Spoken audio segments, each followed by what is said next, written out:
বাংলার ভবিষ্যৎ কোথায় নিয়ে যাচ্ছে। তাই আমরা এসেছি আপনাদেরকে অনুরোধ জানাতে যে একমাত্র বাংলায় প্রকৃত সুরক্ষা, নারীদের সম্মান, বয়স্কদের সম্মান, স্বাস্থ্য, শিক্ষা, রাস্তাঘাট, পানীয় জল, আপনারা যা বলবেন সমস্ত রকম সেবা যত কিছু আছে, সুরক্ষা থেকে সেবা এবং গরিব কল্যাণ আমাদের মোদীজির নেতৃত্বে গোটা ভারতবর্ষ জুড়ে কাজ চলছে।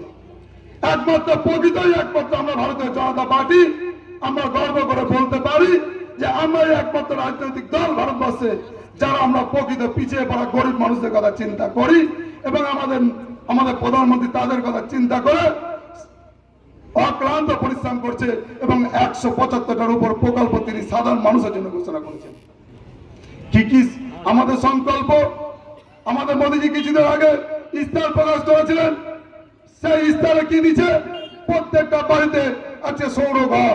তার কারণ সৌরঘর যদি নির্মিত হয় সেই বাড়িতে পানীয় জল থাকবে, আজকে স্বচ্ছ ভারতের জন্য পায়খানা থাকবে, রান্নার গ্যাস থাকবে এবং বাড়িতে আমাদের বিদ্যুতের বিল শূন্যতে নামানো হবে।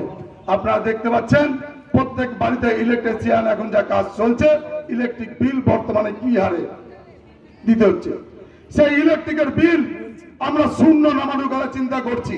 আপনারা ভাবুন, আধার পাত্তায় যাদের বয়স 70 বছর, সেই 70 বছর মানুষ আছে, বৃদ্ধ মানুষের চিকিৎসা ভার আজকে ভারতীয় জনতা পার্টির পক্ষ থেকে মোদীজির নেতৃত্বে প্রধানমন্ত্রীর এদিকে চলবে।